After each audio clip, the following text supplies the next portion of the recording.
ቴረም 5.8 ደግሞ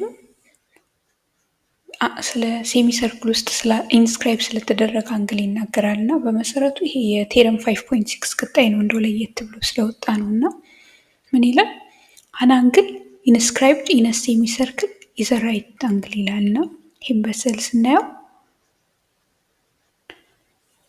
ሙሉ ክብ አለ። የሙሉ ክቡ ደግሞ ግማሽ አለ አርክ ኤፒቢ ማለት ነው። እዛ ውስጥ ኢንስክራይብ የተደረገ አንግል እንደ አንግል ኤፒቢ አይነቱ ማለት ነው። እሱ ሁል ጊዜ ራይት አንግል ነው የሚለን እና ይህንን ለማየት ልክ እንደ ቅድሙ ልክ ቴረም 5.7 ላይ እንዳደረግ ነው ሴንትራል አንግል እንሰራለን። ተመሳሳይ አርክ ላይ የሚያርፍ ማለት ነው። ይሄ ትልቁ ኤቢ ላይ ድፍኑ ኤቢ ላይ ምንም ያለ ፒ የሌለበት ኤቢ ላይ የሚያርፍ ሌላ ሴንትራል አንግል እሰራለሁ። ልክ ኤቢቢ ያረፈበት ጋር እንዲያርፍ አድርጌ ማለት ነው። እና እዚህ ጋር ስሰራ ያው የክቡ ግማሽ ላይ ስላለው ቀጥ ያለ መስመር ነው የማገኘው። ስለዚህ አንግል ኤኦቢ 180 ዲግሪ ነው ማለት ነው፣ ቀጥ ያለ አንግል ስለሆነ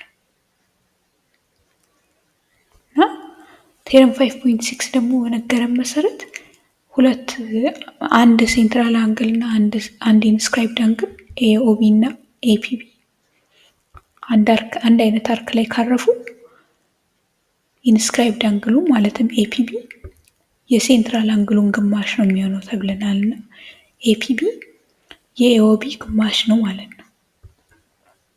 ኤኦቢ ደግሞ 180 ዲግሪ ነው ብለናል ዝርግ አንግል ስለሆነ።